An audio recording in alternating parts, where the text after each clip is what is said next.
Ora lá a todos, sejam bem-vindos a mais um episódio dos Bastidores do Comentário Desportivo. O meu nome é Simão Rochinol e comigo hoje tenho Miguel Minhava. Foi jogador de basquetebol profissional no Belenenses, no Benfica e no Galitos e também representou a seleção nacional. Hoje em dia é treinador de basquetebol e na televisão é comentador da NBA e jornalista na Sport TV. Olá Miguel, obrigado por teres aceito o meu convite e queria te perguntar primeiro como é que surgiu o interesse pelo basquetebol. Boa tarde, obrigado pelo convite, Simão. O interesse pelo basquetebol foi relativamente simples. Portanto, eu sou de uma cidade que é o Barreiro, que é muito virada para o basquetebol, sempre foi. E além de estar numa cidade que obviamente faria que fosse provável pudesse interessar-me pelo menos pelo basquetebol, o meu pai também foi jogador, também foi treinador e desde muito cedo me habituei a acompanhá-lo, enquanto ele era treinador. Curiosamente chegou a ser treinador de jogadores que depois haveriam de jogar comigo mais tarde, e foi relativamente natural o meu interesse pelo basquetebol. O meu pai não precisou de me incentivar a nada porque eu naturalmente tomei o gosto. Por isto que disse, porque na altura o Barreirense estava até num patamar diferente, foi o clube onde eu fui formado e depois ainda comecei também enquanto sénior. E portanto foi relativamente simples interessar-me pelo basquetebol. Eu estava longe de imaginar que faria uma parte, ou que seria uma parte tão importante depois da minha vida daí para a frente. Trabalhas na Sport TV enquanto jornalista e comentador de jogos na NBA. Como é que preparas as transmissões? A NBA acaba por ser algo muito natural, porque eu sempre gostei da NBA, sempre acompanhei, e depois a NBA acabou por se transformar aqui também num trabalho. A preparação acaba por ser semelhante a outras. Eu, por exemplo, narro também jogos de futebol e a preparação acaba por ser semelhante. Acho que cada comentador tem a sua forma de fazer o trabalho de casa, se assim quisermos, de se preparar bem. Eu, no caso específico da NBA, como é algo que nós muitas vezes até fazemos em dias consecutivos, portanto, acabamos sempre por estar por dentro da atualidade da liga, sendo que depois a NBA também é uma competição que tem muita informação disponível, seja através dos canais oficiais, com resumos de todos os jogos, seja através de podcasts, de crónicas. Há todo um mundo de informação. Eu diria que é muito fácil tu preparaste para um jogo de NBA porque não te falta nada, seja em termos de estatística, de opinião e de conteúdo. Portanto, nesse aspecto é relativamente simples. Obviamente que quando estamos em televisão temos que nos preparar, temos que estar por dentro, temos que acompanhar. No meu caso, era algo que eu já fazia mesmo sem trabalhar na Sport TV, portanto, tornou-se relativamente simples. Já é algo completamente natural, não É é? natural, exatamente, exatamente. Uma coisa que eu queria perguntar também, por falar nas transmissões, muitos dos jogos aqui em Portugal são transmitidos durante a noite e muitos deles madrugada fora. Como é que tu lidas com isso em termos de rotinas e pronto, ter que cobrir um jogo às 3 da manhã, por exemplo, até às 6 e E depois sabes que conjugar isso com o dia a dia? isso é uma pergunta que muitas pessoas me fazem. Eu, mesmo enquanto jogador, nunca tive tendência para me deitar muito cedo. E às vezes queria, mas não. Eu gosto, não é de viver à noite, mas gosto de aproveitar um bocadinho da noite. Sempre gostei. Acho que é uma altura do dia em que há pouca confusão, há mais silêncio, há mais calma, e eu aprecio isso. E sempre me habituei também a não ter horários ditos normais, das pessoas que se deitam às 10 ou às 11 da noite. Sempre surgiu um bocadinho isso, mesmo quando sentia que tinha que descansar, mas parecia que era algo que não era natural para mim. Obviamente que a NBA depois às vezes assume aqui horários que são muito complicados. Começar um jogo às 3:30 da manhã, por exemplo, e acabar às 6. Sempre depois acabas um jogo às 6, vais para casa, não, muitas vezes ainda com alguma adrenalina também do trabalho e do jogo, e não raras vezes dormir-se às 6:30 ou 7 da manhã. Não é o normal, é algo disruptivo em relação também àquelas que são as tuas rotinas de sono, por vezes até de alimentação, tudo isso.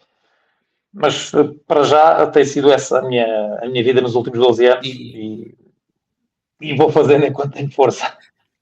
E durante as transmissões, pronto, a NBA, os esportes americanos são muito também conhecidos pelas várias paragens ao longo dos jogos, para publicidades, para termos de desconto. Isso também não te mexe também um bocadinho, por exemplo, não se está a passar nada no jogo, como é que também lidas ali com o cansaço, ou com o eventual cansaço que possas ter? Acho que no fundo acabas por também ganhar as tuas próprias manhas ou truques, se assim quisermos, entre levantares, entre o beber um café e no nosso caso o facto de nós sermos dois sempre, ou seja, estarmos em dupla, muitas vezes estabelece também ali uma conversa que te ajuda também a estar mais desperto e por vezes, também algumas vezes os jogos não têm assim tanto interesse numa fase regular com tantos jogos. Há jogos que, enfim, que não são assim tão interessantes ou que se decidem muito cedo. E quando isso acontece, muitas vezes vamos buscar conversa de outros assuntos relacionados com a NBA. Muitas vezes, já aconteceu várias vezes, o jogo estar a decorrer, mas como nós já não estamos para ali virados, já estamos a falar de outras coisas, ou de outros jogos até. E são formas que tu tens de, por vezes, quando as coisas ficam mais monótonas, porque um jogo está a 30 pontos, mas tem que vir um desconto em publicitário, porque faz parte, não é uma questão de opção, é porque tem que acontecer, porque há compromissos publicitários. E tu aprendes, no fundo, a lidar com isso desta forma. Tens as tuas rotinas, os teus truques, e eu acho que o facto de nós estarmos quase sempre em dupla também ajuda muito. Foste jogador profissional, hoje és treinador. Que diferença é que vês no basquetebol do teu tempo, enquanto jogavas, para o atual e como é que olhas para o estado da modalidade em Portugal? Bem, se dava pano para mangas. O jogo, olhando para o jogo propriamente dito, mudou completamente a forma de jogar, mas eu diria que mais do que o jogo, porque isso acaba por ser natural e isso acontece, sei lá, no futebol, nas outras modalidades que não acompanho tanto, mas acredito que a forma de se jogar que vá mudando. O ser humano é muito de modas. Eu acho que o jogo agora, o basquetebol, está também com algumas modas. Aos poucos também já se está a voltar a coisas mais antigas, mas isto faz parte da evolução natural. Tentar coisas novas, há umas que resultam e que pegam moda, há outras que não resultam e voltas a fazer coisas que se faziam antigamente. Acho que tudo isto faz parte da evolução do jogo, o ir para a frente, o vir mais atrás, enfim, experimentar. E o jogo mudou muito, está muito mais rápido, com muito mais tiro de 3. Há 10, 15 anos não se lançava tanto 3 pontos como se lança agora. Os Warriors, nesse aspecto, vieram mudar muito também a forma de jogar, não só na NBA, mas depois também acabou por ter reflexo na Europa. Mas eu diria que o que mudou mais, mudou claramente mais, foi a cabeça dos jogadores, a forma de pensar, a geração que agora está, a geração que tem agora 20 anos, 20 e poucos anos, é uma geração completamente diferente, com hábitos completamente diferentes, com um compromisso também diferente, é o que é, não é melhor nem é pior, a forma de olhar para a vida, e isso obriga, e neste caso falando enquanto treinador, obriga-nos a permanentemente estarmos atualizados nesse aspecto. Eu diria até que mais do que estares, obviamente é importante saberes o que é que se joga, as novidades, o que é que podes aproveitar para o teu trabalho, o que é que não podes, mas eu acho que mais importante do que isso é tu saberes com quem é que estás a lidar. E neste momento, lidar com os jogadores é muito diferente de lidar com os jogadores da minha geração, muito diferente, porque a mensagem chega de forma diferente, é recebida de forma diferente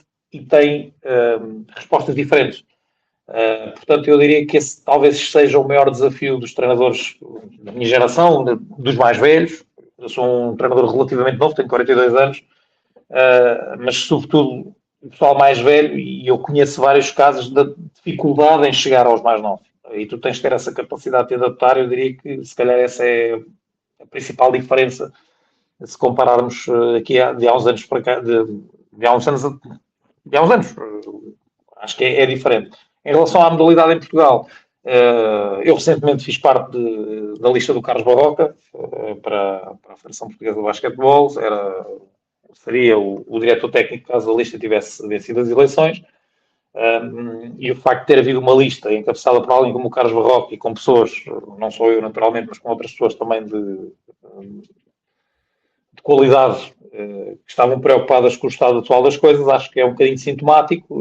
Acho que pela primeira vez apareceu uma verdadeira alternativa a quem dirige o basquetebol em Portugal. Não foi essa a opção. O processo eleitoral é muito, muito específico, é algo muito fechado, mas não é uma avaliação muito positiva, porque o basquetebol, o que nos é vendido é que vive uma crise financeira, quando eu diria que a seguir ao futebol a federação tem mais dinheiro, talvez o ténis, por causa da questão das apostas, mas há aqui muita coisa para fazer, estamos muito estagnados, estamos a jogar pouco, não estamos a conseguir acompanhar o ritmo de novos praticantes das outras modalidades, portanto, não, isto apesar do impacto do Nemias, que devia ser brutal, mas não é, devia ser, mas não está a ser bem aproveitado, portanto, não faço uma análise muito positiva, eu costumo ser um otimista por natureza, mas de facto os anos vão passando e em Portugal parece que nós não conseguimos dar aqui um salto. E lá está, mesmo tendo aqui alguns estímulos, no último verão as duas seleções séniores foram ao Campeonato da Europa, que é uma raridade, aliás, no feminino não tinha acontecido, no masculino não acontecia há 14 anos, mas nem nesses raros momentos estamos a conseguir catapultar a modalidade para outro patamar e para um patamar onde já esteve. Portanto, infelizmente, neste momento não faço um balanço muito positivo, acho que há muita coisa para mudar. Falaste aí no Nemias Queta e queria fazer também uma pergunta relacionada com ele, que é o basquetebol português atingiu um dos seus pontos mais altos em 2021, quando o Nemias foi escolhido no draft pelo Sacramento Kings. Mudou-se para os Celtics em 2023, foi campeão em 2024 e esta temporada assumiu a titularidade na equipa treinada pelo Joe Mazzulla. Que análise é que fazes da evolução do Nemias e o que é que a sua ascensão na NBA contribui para a popularidade da prova em Portugal? Já respondi um bocadinho essa última parte da questão. Acho que não estamos a aproveitar. Eu vou dar o exemplo. Este ano fui selecionador de Setúbal, fui às festas do basquete no Algarve e não havia um boneco do Nemias, não havia um espaço do Nemias para os miúdos, para comprar merchandising, de camisolas da seleção do Nemias. Não vi nada.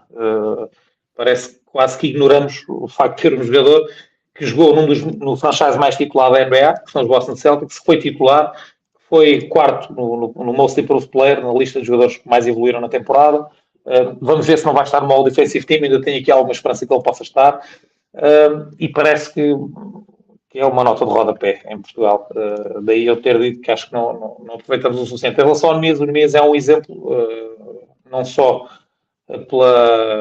eu até vou ignorar aqui um bocadinho a parte mais importante, que é, ou na teoria é mais importante, que é a capacidade que ele tem, que este ano, eu acho que mais do que eu estar a dizer é as pessoas verem o que ele fez, o facto de ser afirmado como pós-titular e ter merecido tantos elogios, com desempenhos inacreditáveis, acho que fala por si, mas o que mais impressionou no Nemias é a capacidade que ele teve ao longo destes anos, mesmo quando entrou e as coisas não correram bem, de estar sempre focado, de estar sempre pronto quando o chamavam, e por vezes as chamadas eram esporádicas, e ele, nesse aspecto, eu acho que até por isso eu acho que nós devíamos aproveitar mais o Nemias, porque, obviamente, a questão do sonho é importante, tu venderes o sonho a jovens praticantes é importante, fazê-los acreditar que podem chegar à NBA, mas, acima de tudo, ver no Nemias aquilo que ele verdadeiramente é, que é um exemplo, alguém que nunca se deslumbrou por ter entrado na NBA com uma postura sempre super correta, um jogador humilde de QB, mas também muito, muito confiante nas suas capacidades, porque trabalha para estar confiante naquilo que faz. Portanto, é um exemplo de várias formas. Podíamos estar a falar, e se fosse eu teria que dizer que o Nemias era, vamos imaginar que não era o Nemias, que era outro qualquer, que não, mas deslumbrou-se, tem mania que é estrela, zero. O Nemias é um exemplo a todos os níveis, daí eu dizer que até nisso devia ser aproveitado para ser um role model, como se diz para os mais jovens. É sobretudo um trabalhador, até porque depois do que aconteceu nos Knicks, nos Kings, em que foi desvalorizado, os Celtics viram nele alguém que poderia ser uma grande opção. É exatamente isso. Vai em contra daquilo que eu estava a dizer. É muito mais do que um jogador da NBA, que só por si já é fantástico. É um exemplo da forma como, quando eu te falava há pouco das diferenças que existem na forma de pensar dos atletas, tem muito a ver com isso. Muitos dos atletas da nova geração, muitos deles passaram por muitas facilidades em que as coisas lhes chegam com maior facilidade e por vezes não sentem a necessidade de ter que trabalhar tanto para as alcançar. O Nemias teve que trabalhar muito. e mesmo depois de alcançar aquilo que alcançou, não deixou de trabalhar. Daí eu eu tenho a certeza que ele é um exemplo a seguir, na questão de ter chegado à NBA, na questão do sonho, isso sem dúvida, mas depois nem tudo o resto, na forma de trabalhar. Acho que o Nunez era alguém que tem que estar sempre a ser apontado como exemplo por isso, explicar aos miúdos que ele já passou muito. Um miúdo de 15 ou 14 anos que fica muito triste de estar no banco, e é natural que esteja. Olha para o Nunez, ele passou épocas inteiras em que não saiu do banco, e quando o chamaram, fosse para jogar 2 minutos, fosse para jogar 5, ele estava pronto e deu o seu máximo, e teve a paciência necessária para chegar onde está. Portanto, essas coisas são muito importantes de serem passadas aos jovens, e eu acho que é urgente que se faça isso. Os principais jogadores da NBA atualmente não são americanos. Nos últimos 8 anos, nenhum americano venceu o prémio de MVP. Eu não estou aqui a contar o Embiid, que ele entretanto naturalizou-se americano. Ele escolhe o que quer. Exatamente. O Shai Alexander, o Jokic, o Giannis, a Antetokounmpo venceram o prémio mais que uma vez. Há também o Victor Wembanyama e o Doncic, que têm sido vistos como candidatos a atingir tal feito, e o Wembanyama é provavelmente talvez o mais candidato a MVP nos próximos tempos. Como é que olhas para este fenómeno? É uma tendência que já vem de há muitos anos. O jogo evoluiu muito. Alguns norte-americanos ainda se recusam a olhar para essa evolução. Outros já percebem claramente que as diferenças diminuíram bastante. Eu diria não tanto pelo facto dos norte-americanos terem regredido, não é nada disso. Acho é que o resto do mundo evoluiu muito. E evoluiu muito também por causa da NBA, lá está, porque de repente começou-se a vender o sonho que os estrangeiros podiam chegar à NBA. O basquetebol cresceu muito a nível mundial, e quando toda a gente trabalha muito, quando toda a gente quer muito, é normal que apareçam outros jogadores de outros países capazes de chegar ao ponto mais alto. Se me perguntasse há 10 anos ou há 15, bem, achas que vamos ter aqui uma sequência de MVPs não norte-americanos, e que durante esse período se vai ter até dificuldade em pensar quem será o próximo norte-americano a ser MVP? Eu também não pensava que isto ia mudar tanto, mas o que é certo é que mudou. E há outros sinais, basta pensarmos nos últimos Jogos Olímpicos. Os Estados Unidos podiam, e já com os seus melhores jogadores, podiam perfeitamente ter perdido ou contra a Sérvia ou contra a França. Foi ali o Steph Curry que teve momentos de inspiração e conseguiu ganhar o jogo no momento decisivo, mas percebe-se que a diferença para alguns países já não é assim tanta. Agora, surpreende claramente o facto de estarmos a falar só de não norte-americanos, digamos assim, como os principais candidatos ao prémio da MVP. Este ano tentou-se puxar muito pelo Jaylen Brown, mas sinceramente eu acho que ele não é um jogador que esteja no patamar dos outros, e é um grandíssimo jogador. Portanto, acho que enfim, os norte-americanos têm que fazer pela vida. Acho que o Cooper Flag é um jogador que pode claramente estar nesse patamar, tenho grandes dúvidas. Vamos ver agora também os jovens jogadores que vão entrar, mas por um lado acho que é bom, porque percebe-se que o basquetebol que se pratica a nível mundial é de grande qualidade. Por outros, os americanos, se querem voltar a ter aqui uma espécie de hegemonia, têm que fazer muito por isso, e eu acho que não vai ser fácil, sinceramente, porque está-se a trabalhar muito bem também noutros pontos do mundo. A NBA é conhecida pela paridade competitiva. Nos últimos 8 anos tivemos 8 campeões diferentes. Vamos ver se este ano a tendência se mantém.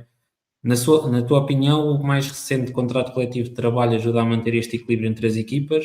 E em comparação com há 10 ou 20 anos atrás, o que é que pensas do nível médio dos jogadores da NBA? É maior ou menor que antigamente? É claramente maior. Isto também vai ao encontro do que nós estávamos a falar. Há muito mais talento.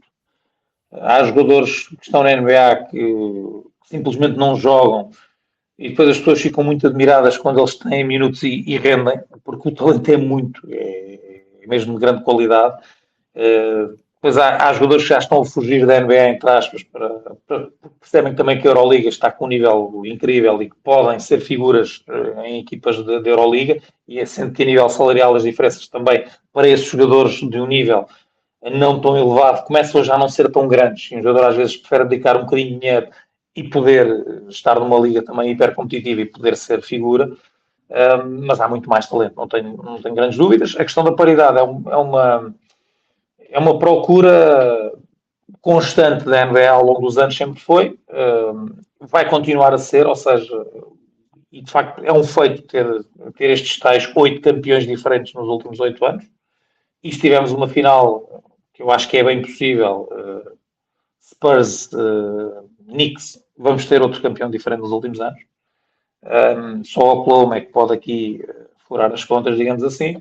Eu acho que isso é ótimo. A NBA agora está com um problema e vão ser anunciadas em breve as medidas para combater esse problema, que é a questão do tanking, que é muitas equipas não estarem a jogar para ganhar em alguns momentos da época ou em grandes momentos da época. Isso é um problema, porque o desporto só faz sentido se toda a gente jogar para ganhar. Mas a NBA está sempre atenta a esses sinais menos positivos, está a trabalhar para isso, em relação ao equilíbrio competitivo.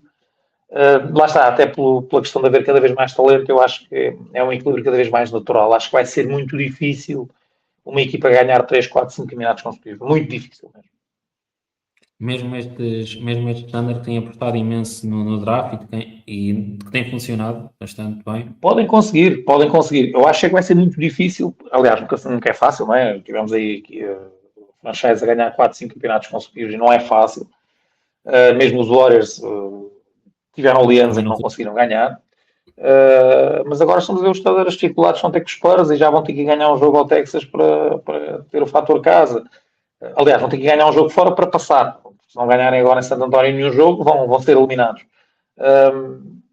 Acho que aí são sinais de vitalidade da NBA. Também as audiências estão outra vez a níveis incríveis. Portanto, é uma liga que é um grande exemplo, sempre foi, de organização, de corrigir erros, de ir à procura ser. A NBA tem uma procura incessante da perfeição que nunca acontece. Não há nada perfeito, mas eles estão sempre à procura de melhorar o seu produto.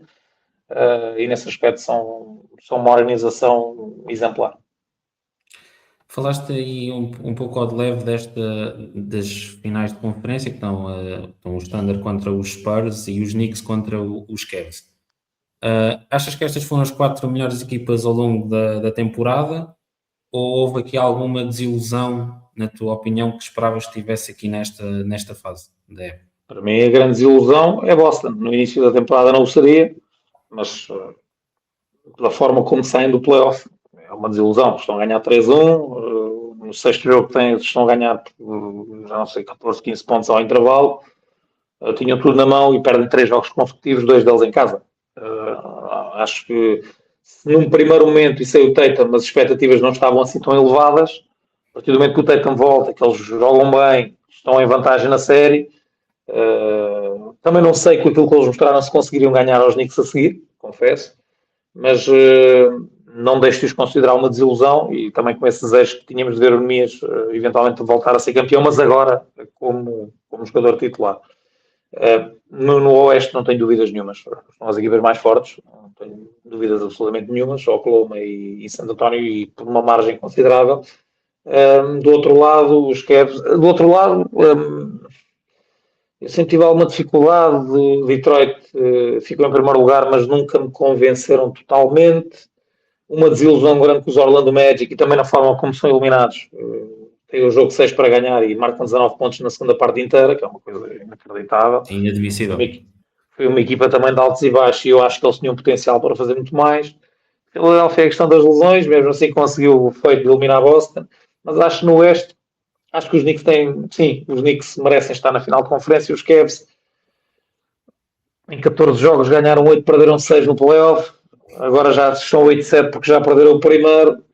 Tem mérito, mas não me convencem minimamente. Acho que ou há aqui uma vaga de lesões, e atenção que as lesões estão a aparecer no Oeste e a equipa que chega à final vai debilitada, ou então eu acho que a verdadeira final está a ser jogada entre os Spurs e os Thunder. E basicamente é isto, um bocadinho mais cedo do que eu pensava que fosse terminar. Miguel, olha, muito obrigado por teres vindo, por teres falado aqui um bocadinho do basquetebol e daquilo que fazes no comentário. Por aqui nós voltamos com mais um episódio em breve.